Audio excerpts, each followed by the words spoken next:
नमस्कार, मैं हूं संजय शर्मा। आप देख रहे हैं 4 PM न्यूज नेटवर्क। संडे का दिन है, एग्जिट पोल आ गए थे तो भला राजीव नारायण जी का शो क्यों नहीं होता और सवाल क्यों नहीं पूछे जाते। मुझको यकीन है आप लोग आज बड़ा बेसब्री से इंतजार कर रहे होंगे कि एग्जिट पोल तो बम बम करके मोदी सरकार बना रहे हैं, एनडीए की सरकार बना रहे हैं, फिर राजीव जी क्या कहेंगे। तो मैं राजीव जी के पास ले चलता हूँ। उससे पहले जो मैं हमेशा कहता हूँ, आपका ज्योतिष में यकीन हो तो ये प्रोग्राम देखिए, ज्योतिष में यकीन ना हो तो मत देखिए। मेरा यकीन है, इसलिए मैं ये प्रोग्राम करता हूँ। आज ले चलता हूँ राजीव जी के पास। आपसे रिक्वेस्ट करता हूँ कि चैनल को ज्वाइन कीजिएगा, सब्सक्राइब करिएगा। बड़े मजेदार बातचीत है आज राजीव जी से। मैंने उनसे पूछा, डर तो नहीं लग रहा है। मैंने उनसे कहा, दिल्ली से मित्र का फोन आया था कि अगर सरकार बनी भाग लीजिएगा लंदन ऑस्ट्रेलिया कहीं ना कहीं। लेकिन ये मजाक की बात थी। लोकतंत्र जिंदा रहना चाहिए। चलते हैं राजीव जी के पास, सुनते हैं क्या कहते हैं वो एग्जिट पोल के बारे में। 4 PM न्यूज नेटवर्क में स्वागत है राजीव नारायण जी आपका। एग्जिट पोल आ गए, ब्लड प्रेशर हाई हुआ, डर लगा, क्या लगा आपको? लगा कि सब कुछ उल्टा पुल्टा हो गया, एनडीए भारी बहुमत के साथ सत्ता में आता दिखाई दे रहा है। आज तो थोड़ा थोड़ा डर लग रहा होगा कि भविष्यवाणी गलत हो गई। नहीं, अभी संजय जी, भविष्यवाणी तो 4 जून को आएगा रिजल्ट तो। और जहां तक मैं अपने दर्शकों को बता देता हूं, ना तो भैया मुझे बीपी है, ना शुगर है, और ना मुझे डर लगता है, बिल्कुल भी। आपको बताऊं, मुझे सबसे अच्छा इस दौरान मुझे क्या प्राप्त हुआ इतने 20-25 सालों में, जब से मेरी आध्यात्मिक यात्रा शुरू हुई, कि फियर पता नहीं कहां चला गया। मुझे नहीं डर लगता, मौत से भी नहीं डर लगता। आज दर्शकों को एक बहुत चौंकाने वाली बात बता रहा हूं। आज यहीं से शुरुआत कर देता हूं। मुझे 2019 में दर्शक, मेरे विश्व के सारे दर्शक 4 PM के अलावा विश्व के सारे लोग जाने कि 2019 में मुझे कुछ लोगों ने, जब मैं बीजेपी के नेताओं से मिला तो मैं अपनी प्रेडिक्शन जब दिखाई थी मैंने, तो उन्होंने कहा कि नरेंद्र मोदी आपको मरवा देगा। जब ये मैंने कहा तो मैं हंसने लगा। मैंने कहा कि भाई देखिए, ऐसा है कि मैं एक ज्योतिषी हूं, एस्ट्रोलॉजर हूं, तो अपनी कुंडली में देख चुका हूं, और अपनी कुंडली देख चुका हूं तो मुझे पता है कि मेरी संसार से विदाई कब होगी। तो उसमें मैंने उनको ये कहा, सज्जन को, कि देखिए भाई, अगर मेरी मृत्यु आ गई है तो मैं अपने घर में पैर फिसल के मर जाऊंगा, ब्रेन हेमरेज हो जाएगा, वहीं खत्म हो जाऊंगा, तो मोदी जी की जरूरत ही नहीं पड़ेगी। और अगर मेरी मृत्यु नहीं आई है, मोदी जी 21 तोपें लगा दें, उस तोप के आगे मुझे फिट कर दें, तो भी मेरी मृत्यु नहीं होगी, क्योंकि नहीं आई है। तो ये विश्वास इस वजह से है क्योंकि मैं अपनी कुंडली को जानता हूं, और भगवान की कृपा से मेरी बहुत अच्छी कुंडली में दशा भी चल रही है, कुंडली भी बहुत अच्छी है इस समय, तभी तो आप देख रहे हैं। एक और चीज मैं आपको बताता हूँ, एक बहुत अच्छा इंटरेस्टिंग वाक्य भी शेयर करूंगा, तो इसलिए मुझे बिल्कुल कोई डर नहीं लग रहा है। क्योंकि सबसे बड़ी बात है संजय जी, आपने देखा होगा दुनिया भर में जो ज्योतिषी मोदी की कुंडली डिस्कस कर रहे हैं, वो सबसे बड़े दर्शक, मैं बता रहा हूं, सबसे बड़े फ्रॉड है। क्योंकि नरेंद्र मोदी का 17 सितंबर 1950 का जन्म ही नहीं है, तो आपने बेस ही गलत कर दिया कि वहां से आप कुछ भी हवाबाजी कर रहे हो। तो इसके अर्थ दूसरा, मैंने एक और चीज फाइंडिंग है मेरी 20-25 सालों की, कि किसी को भी एस्ट्रोलॉजी को साइंटिफिक वे में करना नहीं आता। मेरे अपने चंद 2-4 मित्र हैं, बहुत अच्छा एस्ट्रोलॉजर हैं, लेकिन साइंटिफिक रूप से जितने टीवी चैनलों में, यूट्यूब पे टीवी चैनलों पर आ रहे हैं, वो बिल्कुल भी साइंटिफिक एस्ट्रोलॉजी नहीं करते, मतलब फंडामेंटल नहीं बताया। मैं तो हर प्रोग्राम में दर्शक मेरे जानते हैं, इसीलिए मेरी भगवान की कृपा से आप लोगों को मुझे इतना प्यार मिला, जिसके लिए मैं हकदार नहीं था, मेरा जैसा साधारण व्यक्ति। तो वो तो इसलिए हुआ कि मैं बकायदा सिद्धांत बताता हूं, कुंडली दिखाता हूं, फिर उसके लॉजिक और रीजनिंग भी देता हूं। तो अब बताइए कि दर्शक खुद कंपेयर कर सकते हैं कि कितने ज्योतिषी होंगे जो इन डेप्थ इतनी नॉलेज रखते होंगे। मैंने कितनी बुक्स दिखाई हैं आज तक आपको, कितने हॉरोस्कोप दिखाए हैं। तो इसलिए संजय जी, बिल्कुल मुझे उसमें डर नहीं लगता। एक दर्शकों को एक चौंकाने वाली बात और बताता हूं। आज मेरे पास में आज तक चैनल से इनविटेशन आया कि 3 जून को हम ज्योतिषियों को लेकर के, दर्शक मेरे ध्यान से सुने, कि हम 3 जून को सारे देश के नामी ग्रामी ज्योतिषियों को लेके एक प्रोग्राम कर रहे हैं, और हम आपको उसमें इनवाइट करना चाहते हैं। मैंने सिंपली रिफ्यूज कर दिया। मैंने, देखिए भैया, जो मेरा स्टेटस है, मेरा कैलिबर है, मेरी जो मेहनत, अध्ययन, रिसर्च है, वो उन ज्योतिषियों से कहीं दूर दूर तक कंपेयर नहीं कर सकता हूं मैं, तो मैं उस प्लेटफॉर्म पर नहीं जाऊंगा। मैंने रिफ्यूज कर दिया आज तक का ऑफर, क्योंकि मुझे पता है किस तरह के वहां जोशी आते हैं। दर्शक ये जानेंगे, इसने एबीपी न्यूज चैनल ने कभी 2023 में 23 जोशियों को बुला करके क्या नाम है संजय जी, प्रोग्राम किया था, क्योंकि 2023 आनी थी तो 23 एस्ट्रोलॉजर, और भाई साहब वहां पर राहुल गांधी गलत कुंडली चर्चा कर रहे हैं, मेरे से बहस कर रहे हैं। तो मेरे से उन्होंने केवल ये पूछा था कांग्रेस का भविष्य क्या होगा, तो मैंने कहा कांग्रेस का भविष्य बहुत अच्छा हो, राहुल गांधी बहुत बड़ी ताकत के रूप में निकलेंगे। आज देश के लोग जान सकते हैं कि नरेंद्र मोदी की अगर नाक में दम किया तो केवल और केवल राहुल गांधी ने किया है।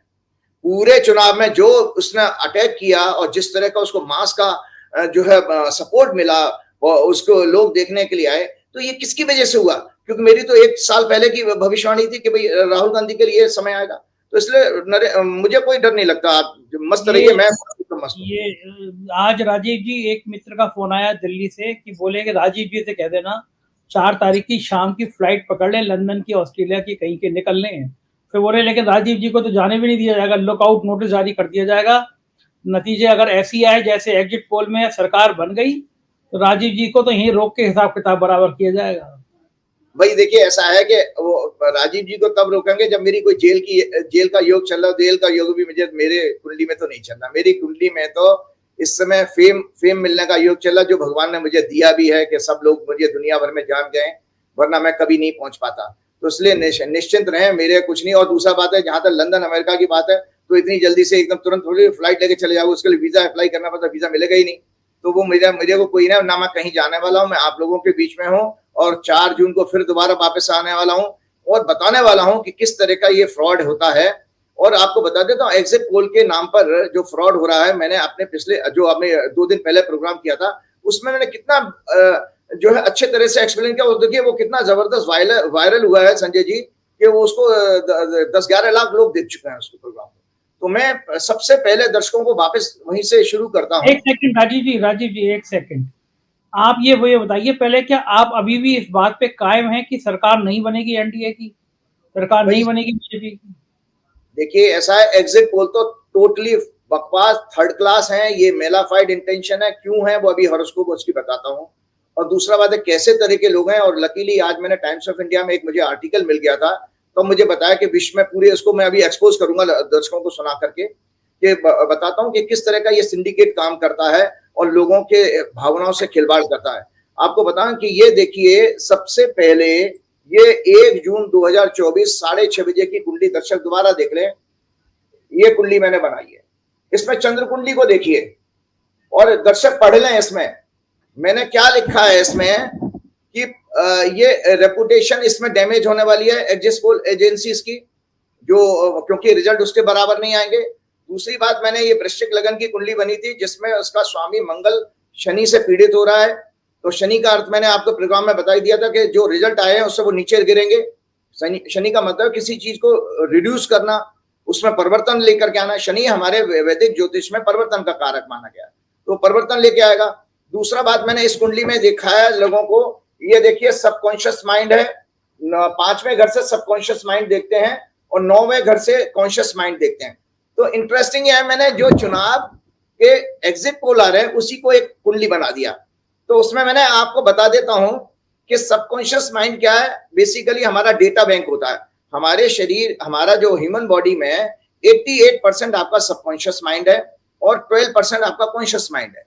तो सबकॉन्शियस माइंड में डेटा है। अब ये 300 पार का नारा, 400 पार का नारा और ये 300 प्लस की सीटें उनको पहले से चम्मच में दे करके फीड कर दिया गया था। और 16 मार्च को जब चुनाव डिक्लेयर हुआ उसी से पहले, बल्कि नरेंद्र मोदी जी ने जब वो लास्ट लोकसभा अटेंड की थी उसी में उन्होंने कह दिया था। तो इन एग्जिट पोल एजेंसी के पास सबकॉन्शियस माइंड में वही डेटा है, उससे वो बाहर निकल ही नहीं सकते। और इसमें मैंने आपको बताया कि इसमें कॉन्शियस माइंड का कारक बना और 9वें घर का स्वामी बना चंद्रमा, वो 5वें घर में जाके पीड़ित हो गया राहु केतु के बीच में। तो राहु केतु के बीच में 9वें घर का लॉर्ड पीड़ित हो गया, इसका मतलब इनका कॉन्शियस माइंड भी पीड़ित है। इसका अर्थ ये हुआ कि ये जो एग्जिट पोल आज अनाउंस हुए, कल अनाउंस हुए हैं, ये टोटली इसका मेलाफाइड इंटेंशन है और इसके वेस्टेज इंटरेस्ट हैं। इनके दिमाग में कोई षड्यंत्र है इलेक्शन के काउंटिंग को मैनिपुलेट करने का, जो मैंने पिछले प्रोग्राम में भी बताया था। आपको एक जानकारी और बता देता हूं कि जो है एक आर्टिकल आया था, इसमें मैं पढ़ के सुना देता हूं। From the article of a professor, Indian Statistical Institute, exit poll science or parlour game. ये साइंस है या पार्लर है? पार्लर गेम है। क्या है? Wonders given that the actual outcome will be known just 3 days later, what utility these exit polls might serve. मतलब इनका जब 3 दिन बाद रिजल्ट आ रहा है तो इसका उद्देश्य क्या है, ये क्या हमारे जीवन में करने वाले हैं। के बाद सट्टेबाजी का कुछ नहीं करने वाले, जो रिजल्ट आएगा 4 तारीख को आ ही जाएगा। फिर उन्होंने लिखा कि 2004 से अमेरिका में जितने प्रेसिडेंशियल इलेक्शन के एग्जिट पोल हुए सब फ्लॉप हुए। फिर वो ये लिखते हैं कि इंडिया में भी वाजपेयी गवर्नमेंट की इंडिया शाइनिंग में ये लोग इंडिया शाइनिंग करा रहे थे वाजपेयी जी की, टोटली फ्लॉप हुए ये एग्जिट पोल वाले। 2014 में भी इन्होंने लैंडस्लाइड विक्ट्री नहीं प्रिडिक्ट की थी नरेंद्र मोदी की, एग्जिट पोल वहां पे भी फेल हुए थे। और 2019 में भी ये 242 से 365 सीट का मार्जिन दिखा रहे थे। मतलब इतना आप ऐसी कौन सा साइंस है कि जिसमें आपको इतना बड़ा गैप दिखा दोगे, तो मतलब तुक्का मार रहे हो आप। और आपको बताऊं, इंग्लैंड में दर्शक जाने के 92 से लेके अभी तक जितने एग्जिट पोल हुए वो सब फ्लॉप हुए हैं, 92 से लेकर के। तो इसीलिए उन्होंने कहा कि भाई ये दरअसल क्या है, वो लिखते हैं प्रोफेसर साहब कि ये जो सर्वे के जो फंडामेंटल प्रिंसिपल हैं उनका पालन नहीं करते हैं एग्जिट पोल। तो सर्वे के जो फंडामेंटल प्रिंसिपल क्या है भाई, थ्योरेटिकली ये कहते हैं कि exit poll should interview every 5th or 8th voter in a particular booth. एक बूथ में जाके हर 5वां या 8वां वोटर को ये इंटरव्यू करें। आप याद करिए, लोग इतने स्मार्ट हो चुके हैं संजय जी, आपका माइक मुंह पे लगा करके कोई नहीं बोल देगा कि मैंने इसको वोट डाला है। आप जब तक उसको कंफर्ट जोन में नहीं लेके आओगे, उससे 2, 4, 5 मिनट बात नहीं करोगे, जब वो कंफर्ट जोन में आएगा तब वो अपने अंतर मन की बात कहेगा। तो एग्जिट पोल क्या है, बेसिकली मेरा अंतर मन, मेरा जो मन में था, मैंने जिस गुस्सा निकाला या किसी को पसंद किया, वो तब निकल के आएगा जब मैं कंफर्ट जोन में आऊंगा। तो ये लिखते हैं कि every 5th or 8th voter in a particular booth which is basically a systematic sampling, इसी को सिस्टमैटिक सैंपलिंग कहते हैं। In current scenario in the country it is next to impossible for them. क्यों इम्पॉसिबल, कि अब आप बताइए कि ये एग्जिट पोल एजेंसी वाले क्या गांव देहात में गए हैं, ये दलितों के बीच में गए हैं? इतना बड़ा देश है, इतने बड़े देश में ये इतनी जल्दी करे आए? अरे ये तो 300 पार का नारा, 325 तो 2 महीने से लगाए हैं, रट लगाए हैं, ये कहीं नहीं गए हैं। ये अमित शाह ने कनपटी पे पिस्तौल लगा के इनसे आंकड़े लिखवा दिए गए हैं। और वहां पर एक बैठा हुआ है जोशी, कोई पीएमओ में, उसने भी, वो भी गालियां देता रहता है इन लोगों को, गाली दे करके चैनल के मालिकों को भी गालियां देता है और पत्रकारों को, वो जो एंकर है उनको भी फटकारता रहता है। तो इसलिए फिर ये लिखते हैं कि फिर एग्जिट पोल का ऑब्जेक्टिव क्या है, तो वो कहते हैं इसका ऑब्जेक्टिव एक मेलाफाइड इंटेंशन है, जिसका मतलब है मीडिया के लिए रेवेन्यू जनरेट करना, पैसा जनरेट करना। 3 दिन तक टीआरपी चलेगी, ये लोग बैठेंगे घेर घेर के, लोगों को बैठ जाएंगे, और फिर जो एडवर्टाइजमेंट के थ्रू पैसा आएगा, रेवेन्यू आएगा, और सट्टे बाजार चलेगा, आपका शेयर मार्केट को चलाएंगे। और दूसरे किसी तरह का जो इलेक्शन में मैनिपुलेशन है, कि जो लोअर इलेक्शन कमीशन की जो लोअर ब्यूरोक्रेसी है, जो रिटर्निंग ऑफिसर, एसडीएम, एसपी, इन पर दबाव बना रहेगा 3 दिन तक कि भैया यही सरकार आ रही है, इनकी मदद करो। तो ये फर्जी बाड़ा है। इसके ऊपर तो मैंने आपको बताया ना कि दरअसल संजय जी, इसमें इनके ऊपर केस दर्ज होना चाहिए। मैंने तो लिखा था कहीं कि भाई ये सरेआम फ्रॉड है और इस फ्रॉड का पर्दाफाश होना चाहिए। क्योंकि आपको मैं बता देता हूं कि ये मैंने बुक आपके यहाँ दिखाई थी, ये बुक देखी है ना आपने, फेक न्यूज की। ये दरअसल एग्जिट पोल कुछ नहीं है, एक फेक न्यूज है बेसिकली, और फेक न्यूज है। और इस फेक न्यूज के क्या है, जरिए आप जो है दूसरे लोगों को, देश के लोगों को बेसिकली डिप्रेशन में और जो है नाना प्रकार के मानसिक जो रोगों में जो है आप धकेल रहे हो। धकेल क्यों रहे हो? क्योंकि मैं आपको योग शास्त्र के अनुसार, मैंने कल किताब दिखाई थी, योग शास्त्र के अनुसार आपके मेंटल डिस्टर्बेंसेस, ये फॉलोइंग मेंटल डिस्टर्बेंसेस बताए गए हैं। चित्त विक्षेप कहा गया, व्याधि, रोग, dullness, doubt, laziness, materialistic thinking, illusion, inability to do bhakti, inability to accept and bear dukh, dejection, tremors और control of breath and procrastination. ये जो है बेसिकली आपके मानसिक रोग कहे गए हैं। तो अब 3 दिन तक क्या होगा, इन्होंने देश में देखिए हिंसा बढ़ सकती है, लोग डिप्रेशन में कुछ भी गलत स्टेप उठा सकते हैं, और नाना प्रकार के मतलब सोशल अनरेस्ट बढ़ेगा। इनके ऊपर, इलेक्शन कमीशन के ऊपर, भारत सरकार के ऊपर, टीवी चैनल मालिकों के ऊपर, और ये एंकर जो डिबेट कर रहे हैं इनके ऊपर क्रिमिनल केस दर्ज होना चाहिए कि एग्जिट, जब रिजल्ट हमारा आ गया, चुनाव हो गया, आपका पब्लिक का जो मतादेश है उसमें ईवीएम में बंद है, तो भाई 4 तारीख तक का इंतजार क्यों नहीं किया जाता है? तो ये 3 दिन में आप क्या कर लोगे? सो बेसिकली आप लोगों के भावनाओं के साथ खिलवाड़ करके चंद्रमा की दशा चल रही ना, तो इसीलिए मैं आपको बता रहा हूँ, वही दूसरे शास्त्रों में एक और कहा गया है। देखिए, जब हम पाप पुण्य की व्याख्या करते हैं संजय जी, पाप क्या है? शास्त्रों में पाप क्या गया? इग्नोरेंस, हट, अभिमान, दिखावा, प्राइड, ईगो, वायलेंस, हेट्रेड, द्वेष, असत्य बोलना। वो कहते हैं कि सबसे बड़ा असत्य बोलना सबसे बड़ा पाप है, क्योंकि सारे झगड़ों की जो जड़ है वो असत्य है। तो ये एग्जिट पोल एक फॉल्स है, फेक न्यूज है। दर्शक मेरे दोबारा सुन लें कि 4 तारीख को परिणाम बदलेंगे, और ये एग्जिट पोल वालों के लिए खतरा है, क्योंकि मैंने कुंडली में पहले ही बता दिया था कि मंगल जो है, अभी राशि आज जो कल बदला है, वो मंगल की और शनि से पीड़ित हो रहा है। उस मंगल की चौथी दृष्टि तीसरे घर पे जा रही है। तीसरे घर से भारत की कुंडली को मैं बताता हूं, भारत की कुंडली में तीसरा घर हो गया आपका, ये है भारत की कुंडली। भारत की कुंडली तीसरा घर होता है कम्युनिकेशन का, तो एग्जिट पोल तीसरे घर से ही देखे जाते हैं, और मरकरी इसका कारक है। तो आप देखिए कि, और तीसरे घर में भारत की कुंडली में चंद्रमा की दशा आ रही है। दर्शक मेरी बात आज फिर से सुन लें कि चूंकि भारत की भी चंद्रमा की दशा चल रही है बीजेपी की तरह से, और भारत की कुंडली में कल जब एग्जिट पोल आए हैं उस समय चंद्रमा राहु केतु के बीच में था। इसका मतलब है तीसरे घर का स्वामी पीड़ित है राहु केतु के बीच में। तो राहु केतु के बीच में पीड़ित होने का मतलब है छल कपट। तो इस एग्जिट पोल में छल कपट है, मतलब फ्रॉड है, और ये बेसिकली एग्जिट पोल कुछ नहीं कर पाएंगे। देखिए, ये एग्जिट पोल क्या करेंगे? एक बीमारी होती है फियर साइकोसिस। वो क्या बीमारी है? Paranoia is an extreme emotional state combined with cognitions. It makes us feel angry, sad or frightened. Continuous suffering with this changes our gastric juices, hormones, our blood pressure, breathing and sleep pattern in our body.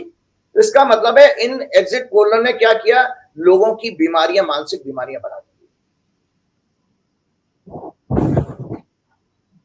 फर्जी है, कुछ नहीं वाले हैं। एक और बहुत अच्छी बात करना चाहिए, मैं बोलना चाहता हूं, उसके बाद मैं अपने उस कैलकुलेशन पर आऊंगा जो हम जिसकी दर्शकों को दोबारा प्रतीक्षा होगी।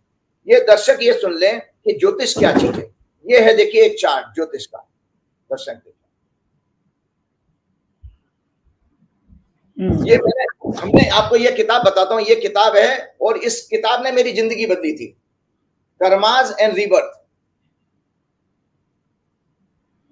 ओके। हाँ, इसको मैं बताता हूँ संजय जी। क्या था कि ये हम जब सेकेंड ईयर में आए थे एस्ट्रोलॉजी में, तो इस क्लास को जो है के.एन. राव जी लिया करते थे, और उनसे बढ़िया अच्छा कर्मा का सिद्धांत कोई नहीं बता सकता। तो जो भी कुछ हमारे जीवन में हो रहा है, जो मैंने अभी चार्ट दिखाया था, ये चार्ट मैंने हैंड से बनाया अपने हाथ से, आप दर्शक मेरे हैंड राइटिंग देख सकते हैं। तो उसमें वो ये चार्ट कहता है कि जो हमारा मानव जीवन हुआ है, वो संचित कर्मों के 84 लाख जन्मों के पुण्यों के कारण आपको सबसे मतलब सुपीरियर बर्थ मिला, वो मानव के रूप में। तो इसको 2 भाग में डिवाइड किया गया। एक प्रारब्ध कर्म होते हैं और एक आगामी कर्म होते हैं। प्रारब्ध कर्म, ये आपकी कुंडली जो दिखाता हूं मैं लोगों को, ये आपका प्रारब्ध कर्म है इसमें, और इसको कोई माइका लाल नहीं बदल सकता। स्वयं राम ने भी उस प्रारब्ध को भोगा है। और आगामी कर्म क्या है? The karmas which has to be perform during this birth. इस जन्म में जो आपको कर्म करने हैं संजय जी, वो आपके आगामी कर्म कहे जाते हैं। और इसमें 5 प्रकार के आगामी कर्म कहे गए हैं। नित्य कर्म, प्रेयर और डायलॉग टू ईश्वर डेली। नैमित्तिक, social obligation, these are occasional. प्रायश्चित, कन्फेशन, हमें प्रतिदिन कन्फेस भी करना चाहिए, याद रखिएगा। कन्फेशन ये भी ओकेशनल है। कर्तव्य, these are unavoidable, should be done daily. Duties हैं, आप अपना कर्तव्य कर रहे हैं कि भाई देश को जो है सूचना का जनता तक लेकर के जा रहे हैं, और जनता की सूचना राजा तक लेके जा रहे हैं। और जो कि पत्रकारिता ने इस 10 साल में जो है हमारे गोदी मीडिया ने सबसे बड़ा जो नुकसान किया, वो अपने कर्तव्य का पालन नहीं किया। तो ये महापाप के भागी हैं। इसीलिए मैंने आपको पिछले प्रोग्राम में कहा था कि इनके ऊपर किसी तरह का हिंसा का योग बन रहा है, मारपीट का योग बन रहा है। इनके चैनलों पे कुछ अटैक हो सकते हैं, क्योंकि मंगल की चौथी दृष्टि तीसरे घर में जा रही है भारत की कुंडली में। और 5वां काम्य कर्म कहा गया, डिजायर, एम्बिशन। इसमें वो शास्त्र ये कहता है कि भाई हमें ये रेगुलेट रखने चाहिए। तो एक इंसान जो कर्तव्य कर्म और अपने कामना कर्म को, नित्य कर्म और कर्तव्य कर्म कर रहा है, उसकी 80% जीवन उसका सुखी रहता है। ये देखिए, astrology and karmas are interlinked. We get the results of our own karmas in the shape of happiness and unhappiness, fear and anger, gain and loss, good or bad, family and children, health and disease, and other sorrows and miseries of life. According to Padma Puran, every human life is the story of the karmas of the past life. No one can escape it because life is a mixture of sins and holy deeds. In birth after birth, they give their results.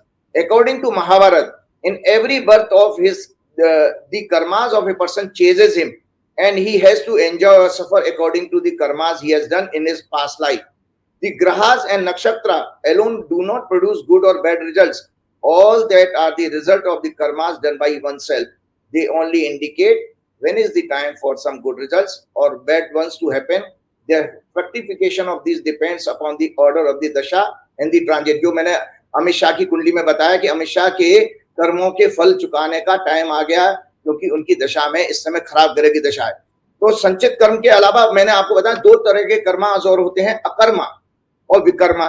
The karmas done with total detachment and without the desire of the fruits, it is a yogic development, जिसको गुणातीत अवस्था कहते हैं, and leads to salvation, मोक्ष इससे मिलता है। और विकर्म वो कहलाते हैं, the karmas which give pain and suffering to others are called vikarma.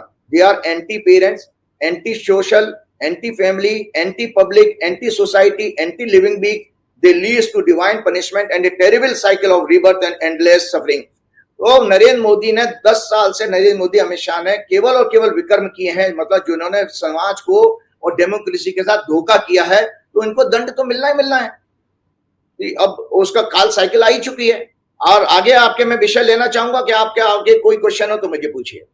मुझे ये बताइए कि 1 साल से आप ये कैलकुलेशन कर रहे हैं, उसकी गणना किस तरह से की आपने? लगभग हम लोगों का पूरा 1 साल हो गया करते करते बातचीत, और क्या ये गणना सही रहेगी 4 तारीख को आपकी? सबसे पहले मैं आपको पता है, आपके हर प्रोग्राम में दर्शक देख लें कि ये 1977 की कुंडली है, जब जिस दिन रिजल्ट आया था। दर्शक दोबारा देखें, 1977 की कुंडली, और उस दिन बृहस्पति टॉरस राशि में था। टॉरस मतलब 2 नंबर राशि। तो दर्शक खुद आज जो लोग गूगल पे सर्च कर सकते हैं कि बृहस्पति आज भी टॉरस राशि में है। तो 1977 में एक अहंकारी सत्ता का अंत हुआ था, और आज भी वही स्थिति है कि 1977 का चूंकि वही ग्रह उसी पोजीशन पे आ गया, तो एक अहंकारी सत्ता के परिवर्तन का योग बता रहा है। साथ में मैंने ये भी कहा था, और आता हूं उसके बाद 1989 में एक फंडामेंटल सिद्धांत है, ये एक पुस्तक में दिखाता हूं कि देखिए, ये पुस्तक है शनि की, कंटक शनि। शनि को जो है हमारे ज्योतिष में परिवर्तन का कारक माना गया है, और वो जीवन में अच्छे बुरे दोनों परिवर्तन लेकर के आता है। देखिए, आपको बता दें, ज्योतिष का ज्ञान बेसिकली वेदों से आया है, लेकिन वेदों में आपको बताऊं उसके प्रेडिक्शन करने के सिद्धांत नहीं लिखे हैं, वो बाद में ऋषियों ने तपस्या करके डेवलप किए थे। और एक और बात बता दो, शनि परिवर्तन का कारक है, अच्छे बुरे दोनों। ये वैराग्य का भी कारक है, परमानेंट ब्रेक और डिसेबिलिटी बॉडी में हो या सिस्टम में, वो आती ही आपके शनि के कारण है। तो भारत की कुंडली में पहली बात तो मैंने अभी आपको 77 का देखा, भारत की कुंडली ये देख लीजिए, ये भारत की कुंडली है, और इस समय शनि देव जो ट्रांजिट में है, ये शनि टी लिखा हुआ है। दर्शक देखें, शनि जो टी लिखा हुआ है, ये चंद्रमा से अष्टम भाव में जा रहे हैं, और मैंने अभी अष्टम शनि बताया है। देखिए, ये अष्टम शनि लिखा हुआ है इसमें। जब भी ये ज्योतिष का फंडामेंटल सिद्धांत है, जब भी चंद्रमा से शनि अष्टम में गोचर करेगा, इसको कंटक शनि कहते हैं, तब जनता की राय राजा के विरुद्ध जाती है, मतलब सत्ता परिवर्तन होगी, और सत्ता के घर से गोचर कर रहा है इस समय। तो पहला मैंने 1977 की कुंडली दिखाई, यही कुंडली मैं आपको भारत की कुंडली देख के बता रहा हूं कि भारत की कुंडली में चंद्रमा से अष्टम में शनि गोचर कर रहा है, इसके कारण सत्ता परिवर्तन होने जा रही है, वर्तमान सत्ता नहीं होगी। और मजे की बात बता देता हूं, 4 जून को जो भारत की कुंडली की ग्रह दशा है, उस समय चंद्रमा, शुक्र, बृहस्पति और सूक्ष्म दशा वो उस दिन आपकी शनि की है, और प्राण दशा मतलब पर्टिकुलर डे पे दशा उस दिन बृहस्पति की है। मैंने दर्शकों को अभी बता दिया 1977 की कुंडली में बृहस्पति का रोल होगा, तो देखिए बृहस्पति भी आ गए। शनि का रोल, क्योंकि 10वें घर का स्वामी है और चंद्रमा से अष्टम में जा रहा है, इसका मतलब परिवर्तन करा रहा है, क्योंकि Shani is a planet of democracy. हम लोगों ने आपको बताया था कि शनि जो है डेमोक्रेसी का कारक है, क्योंकि शनि को जो है हमारे वैदिक ज्योतिष में महंगाई बढ़ना, लेबर अनरेस्ट, दलित आदिवासियों का कारक है ये शनि। नीति न्याय का सिग्निफिकेटर भी है और अन्याय के प्रति आंदोलन न करने का भी कारक है अगर शनि पीड़ित हो। तो इसका अर्थ यह हुआ कि, और आपको मजेदार बात बताता हूं, इस पूरे चुनाव में मुद्दा क्या चला है? संविधान। संविधान चला, संविधान खतरे में, और किसके बीच में चला गया? गरीबों, दलितों और अति पिछड़ों में। किसके कारण गया? भारत की कुंडली में ये फिर देख ले, जो मैंने शनि के कारकत्व बताए हैं, वो शनि के कारकत्व तो देखिए यहां पर लागू होते हैं कि शनि के कारकत्व के कारण शनि देव ही इस सत्ता को पलटने जा रहे हैं। क्योंकि शनि देव किसको रिप्रेजेंट कर रहे हैं? गरीबों को, आदिवासियों को, लेबर क्लास को, अति पिछड़ों को। इनके कारण ये सत्ता परिवर्तन होने जा रही है। और मैंने प्राण दशा, सूक्ष्म दशा का भी बताया था। एक रिजल्ट बताता हूं 1988 में। तो याद रखिए कि जब भी सत्ता परिवर्तन होगी तो शनि पीड़ित जरूर, मतलब शनि को चंद्रमा पीड़ित होगा। चंद्रमा, हमने हर प्रोग्राम में बताया, चंद्रमा आपका मन का कारक है, पब्लिक की ओपिनियन का कारक है। 1989 में राजीव गांधी की सत्ता चली गई थी। ये उस समय की कुंडली देख लें, चंद्रमा शनि क्या नाम है, पीड़ित था शनि के साथ में। अब आता हूं मैं कुंडली में आपके, ये 2004 की जब वाजपेयी जी की सत्ता गई है, ये वाजपेयी जी की सत्ता गई है। चंद्रमा से शनि जो है, इसमें आपके चंद्रमा से शनि चौथे घर में था, सॉरी, चंद्रमा से शनि 12वें घर में था, 7.5 शुरू हो गई थी। इसके बाद नरेंद्र मोदी जी जब आए हैं 2014 में, तो देखिए चंद्रमा से शनि जो है,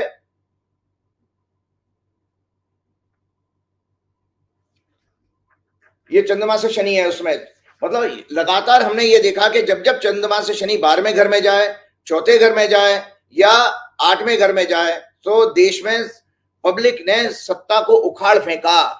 और आपके लिए मैं लेके आ रहा हूं, ये है आपका 4 तारीख का गोचर, 4 जून का गोचर। इसमें मैंने सब, इसमें ये सारी कुंडलियां दिखाइएगा। मैंने पहले ही कहा कि जो है पब्लिक का परसेप्शन इसमें बदलने वाला है। ये मैंने बीजेपी की कुंडली आपके सामने बताई थी, 2 कुंडली में दिखाता हूं। ये बीजेपी की कुंडली, मैंने बीजेपी का मिथुन लगन है, और मैंने उस दिन का गोचर बता दिया कि बीजेपी के लिए ये सारे ग्रह 12वें घर में जा रहे हैं। 12वां घर होता है इस्तीफा देने का, रिजाइन करने का। ये रहा, दर्शक देख रहे हैं, 10वें घर का स्वामी भी इधर गया, लग्नेश भी इधर चला गया। इसका मतलब है बीजेपी के जो सत्ता में बैठे लोग हैं उनको रिजाइन करने की नौबत आ सकती है। इसके विपरीत में इंडिया अलायंस की कुंडली, जो कि 18 जुलाई 2023 को 4:20 में हुआ। अब इंडिया अलायंस की कुंडली में देखिए शनि की दशा चल रही है चौथे घर से, चौथे घर में बैठा है, और चौथा घर आपको बताऊं सिंहासन का होता है। तो किसको क्राउन मिलने जा रहा है? इंडिया अलायंस को। और शनि की इनकी वर्तमान में दशा जो चल रही है, शनि में शुक्र में बृहस्पति, और देखिए बृहस्पति इनके मान प्रतिष्ठा के घर में है। तो मेरी कैलकुलेशन में लगातार ये आ रहा है कि India alliance will do much better than NDA BJP. और साथ में ये आ रहा है कि भाई हंग का रिजल्ट मैंने पहले ही कहा था, क्योंकि इसमें किसी भी, हंग का मतलब होता है किसी भी सिंगल पार्टी को वो आपको यह मेजोरिटी नहीं मिलेगी, वो मिलने नहीं जा रही। बीजेपी को भी सीटें नहीं हुई, कितनी सीटें मिलेंगी और क्या होगा, ये ज्योतिष का विषय नहीं है। ज्योतिष का विषय उस केस में आता है कि जब आप प्रशांत किशोर जैसे लोगों को 100 करोड़ 400 करोड़ दे सकते हो, हमें भी आप 100 करोड़ रुपए दो, हम आपको नंबर ऑफ सीटें बिल्कुल कैलकुलेट करके बता देंगे। हम इतने सारे कैंडिडेट्स की कुंडली चेक करेंगे और कुंडली का एनालिसिस करके बता देंगे कि ये जो है इनकी विनिंग आ रही है। लेकिन वो तो किसी ने आज तक ज्योतिष पे कोई भरोसा किया नहीं है। और जितने भी ज्योतिषी, मैं आज दर्शकों को बताता हूं, जितने ज्योतिषी सीटें बता रहे हैं ये सब फ्रॉड हैं, क्योंकि ज्योतिष में कोई ऐसा पैरामीटर, कोई फॉर्मूला नहीं है जिसमें नंबर ऑफ सीटें बता दो। केवल और केवल कुंडली, एक एक इंडिविजुअल की कुंडली देख करके बता सकते हो। इसके अलावा आपको मैंने कल भी बताया था, देखिए कल मैंने बीजेपी का आपका वर्षफल दिखाया नहीं दिखाया था, वो बीजेपी का वर्षफल देखिए, ये मैंने कल दिखाया था। बीजेपी का वर्षफल भी ये बता रहा है कि सत्ता परिवर्तन हो रही है। मैंने पढ़ के भी सुनाया था। बीजेपी के जो है इसमें इनके महत्वपूर्ण नेताओं के गंभीर बीमारियों और अन्य अशुभ समाचार का योग बना रहे हैं। इस वर्ष पार्टी के बिखरने और टूटने का सहयोगी के साथ झगड़ने का भी योग है। वर्षफल भाजपा के तीसरी बार सत्ता में आने का योग का संकेत नहीं दे रहा है। तो ये सब चीजें मैंने आपके पहले प्रोग्राम में कि हमने क्या फंडामेंटल लिया, हमने फंडामेंटल लिया भारत की कुंडली को, वो तो नहीं बदलेगी। हमने फंडामेंटल लिया भाजपा की कुंडली 6 अप्रैल 1980 की, उनका वर्षफल देखा इस साल का कि भाई इनका ये वाला साल कैसे जा रहा है। हमने फंडामेंटल प्रिंसिपल लिया कांग्रेस की कुंडली 2 जनवरी 1978 को बनी थी, और इनका इस साल का वर्षफल आप देखिए, इंटरेस्टिंग है कि उनकी कुंडली में राजयोग दिखा रहा है कांग्रेस की कुंडली में। मतलब कांग्रेस जो है किसी ना किसी फॉर्म में सत्ता की भागीदार बनेगी, ये मैंने आपको क्या नाम है पहले ही बता चुका हूं। तो सवाल ये है कि जो एग्जिट पोल के बाद जो माहौल बना है, दरअसल क्या है ना, हम लोगों के अंदर क्या हो गई है कि फेक न्यूज ने इतना हमको डैमेज कर दिया। एक चीज और संकेत बहुत अच्छा बता देता हूं, जब शुक्रवार को आखिरी दिन था शेयर बाजार का, अब अगला शेयर बाजार, संजय जी मैंने एक प्रेडिक्शन दी थी ना कि 4 तारीख को शेयर बाजार गिरेगा, तो उसका सिद्धांत मैं आपको बताता हूं कि शुक्रवार को जब बाजार जब ओपन होता है तो बहुत तेज था, 400-500 पॉइंट ऊपर चढ़ गया था शेयर, काफी आईटी वाईटी के शेयर भी भागे थे, लेकिन शाम होते होते वो शेयर जो है नीचे आ गए, प्रॉफिट बुकिंग हुई और वो सारा लॉस हो गया। इसका कारण ये था कि शुक्रवार को बुध ने अपनी राशि बदली थी। बुध भारत की कुंडली में 5वें घर का लॉर्ड है, 5वां घर स्टॉक मार्केट का होता है, और बृहस्पति हमारे 8वें घर का लॉर्ड है। स्पेकुलेशन बृहस्पति से देखी जाती है, 8th हाउस से, वो दोनों लगन में चल रहे हैं। तो एक पुस्तक मैं बहुत अच्छी दर्शकों को दिखाता हूं, ये व्यापार रत्न पुस्तक है ज्योतिष की। पहले के टाइम में सटोरिया इस पहले जो जोशी बताया करते थे, जो आपका होता है ना वायदा कारोबार, जो वायदा कारोबार होता है संजय जी, वो वायदा कारोबार इसी मैं हमेशा जोशियों की सलाह ली जाती थी, किस दिन किस समय क्षण माल खरीदना, किस समय बेचना है, कौन से सेक्टर में जाना है, लोहा लेना है, चांदी लेना है, अनाज का भी जो वायदा कारोबार था वो भी, ये सब इसमें फंडामेंटल प्रिंसिपल दिए हैं। तो इस पुस्तक को जो मैंने दिखाया है, इसका फंडामेंटल प्रिंसिपल है कि शुभ ग्रह बेनिफिक प्लैनेट्स मंदी लाते हैं और पाप ग्रह तेजी लाते हैं, क्योंकि जो स्टॉक मार्केट का पैसा है वो जुआ सट्टे का पैसा माना जाता है। तो पाप ग्रह क्या करेंगे, गलत काम की तरफ प्रेरणा देंगे। तो इसमें आपको बता देता हूं कि भारत की कुंडली जो मैंने आप लोगों को दिखाई है, 4 जून को भारत की कुंडली में ब्रह्मांड के सारे शुभ ग्रह लगन में बैठे हैं। इसका अर्थ ये बता रहे हैं कि शेयर बाजार में उस दिन गिरावट दिखाई दे रही है और होनी चाहिए स्टॉक मार्केट में। तो ये मेरे प्रिंसिपल थे, और मैंने कांग्रेस की ये कुंडली वर्षफल दिखा दी। कांग्रेस की कुंडली में देखिए राजयोग आ रहा है। इसमें सबसे बड़ा सवाल यह है संजय जी कि इस फेक न्यूज ने क्या किया है। देखिए, आपको पता है फेक न्यूज क्या करती है, आपको मनोदशा पे इतनी मैंने फोबिया तो आपको बता दिया, फियर साइकोसिस बता दिया। ये बेसिकली जब हमारे अंदर फियर आता है, हमारी प्राणिक शक्ति को खराब कर देती है। हमारा ऑटोमेटिकली जब हम अंदर, याद रखिएगा कि प्राण जो है वो बेसिकली उसका सीधा सीधा कनेक्शन माइंड से है, कि जैसे ही आपको नेगेटिव थॉट आएगा आपका प्राण छोटा हो जाएगा, या आप क्रोधित होते हैं, लो फीलिंग है और रेस्टलेस होकर के, दोनों केस में प्राण आपका कमजोर हो जाता है और आपकी जो है सांस छोटी हो जाती है। अब जब सांस छोटी हो जाती है तो मल्टीपल जो है इसमें बीमारियों के लिए बेस तैयार हो जाता है। जो मैंने आप लोगों को बताया था कि भाई हमारे 5 प्रकार के प्राण हैं, इसी प्राण के 5 फंक्शन है। मेडिकल साइंस तो देखिए इतना ज्यादा कॉम्प्लिकेटेड बना दिया है बीमारी को पकड़ने के लिए, लेकिन हमारे योग शास्त्र में प्राण, मैं इसलिए बता रहा हूं कि ये तो आज एग्जिट पोल के जो आंकड़े दिए हैं, ये 3 दिन में लोगों के अंदर प्राणिक शक्ति कमजोर करने वाला है, बीमार बना देंगे लोगों को। और आपको करना क्या चाहिए वो मैं आपको बता देता हूं। प्राण आपका 5 फंक्शन है। एक प्राण inhaling, exhaling, deep and slow breath. अपान होता है जो हमारे बेसिकली एक्सक्रीटरी सिस्टम से बैड वायु निकलती है, टॉक्सिक गैस निकलती है, वो अपान कहा गया। Evocation, rejection of all waste from the body, excretory system. व्यान कहा जाता है सर्कुलेशन ऑफ, इसका फंक्शन है circulation of blood and nourishment to every cells of the body. ये कंट्रोल करता है हमारे नर्वस सिस्टम को, इम्यून सिस्टम को और नर्व इंपल्स को भी। इसीलिए मैंने कहा कि जब आप जो ऐसी न्यूज देखोगे, बहुत सारे लोगों को बेचारों को सैड मैसेजेस आ रहे हैं, डिप्रेशन में चलेंगे, रात कैसे सोएंगे भगवान जाने, तो ये नर्वस सिस्टम उनका उस पर अटैक हो गया है। और उदान कहते हैं all reactions of reverse process, vomiting, burping, shedding tears and sneezing, छींक आना। और समान कहते हैं डाइजेस्ट, समान प्राण जो है उसका फंक्शन है digestive system and assimilation, it also balance अपान और प्राण।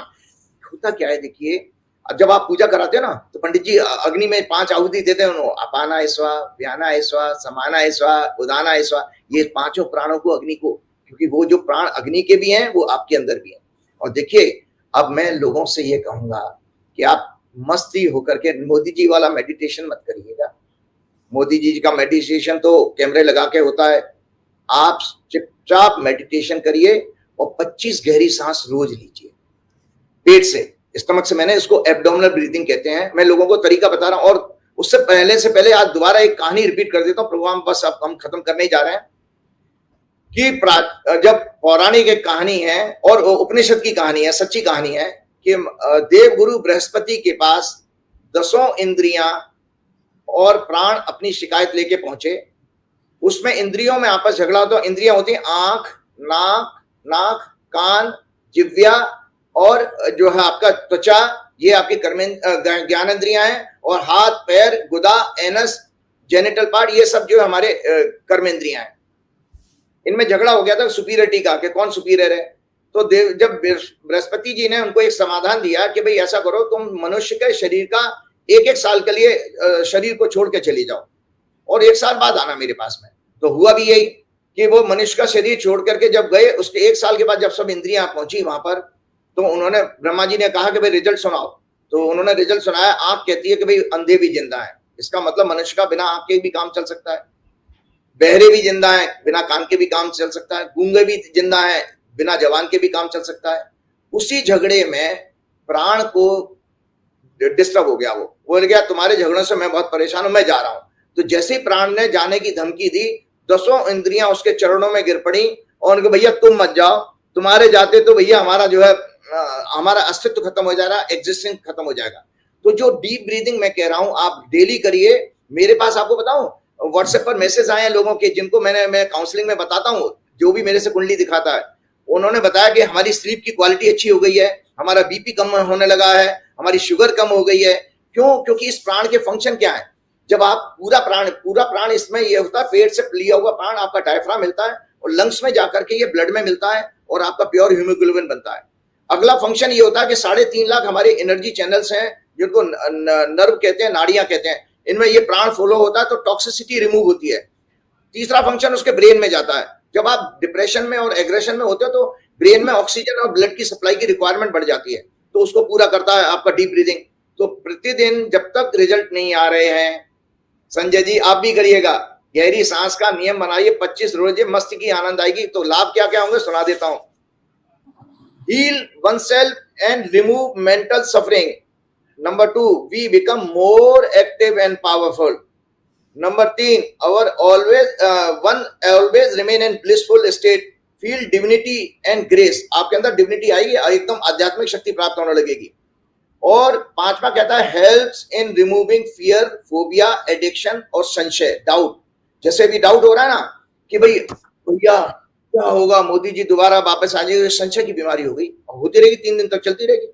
और एक चीज जीवन में याद रखिएगा कि जब आपका प्राण और हनुमान जी की भक्ति, जो मैंने आपको परसों भी कहा था कि हनुमान जी की भक्ति रखिए, 5 हनुमान चालीसा आके अपान, उदान, व्यान, समान 5 प्राणों को बैलेंस करेंगे। आज दर्शक मिले सुन लें कि 5 बार हनुमान चालीसा का पाठ मैंने क्यों कहा था, क्योंकि एक हनुमान चालीसा का पाठ आपके एक प्राण को प्रोटेक्ट करेगा, उसको बैलेंस करेगा।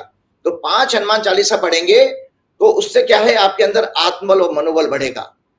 क्यों? क्योंकि देखिए, और उसमें बताता हूं, एक बहुत फेमस कोट है, our attitude determine our altitude, it is more important than facts, the money, than failure, than success.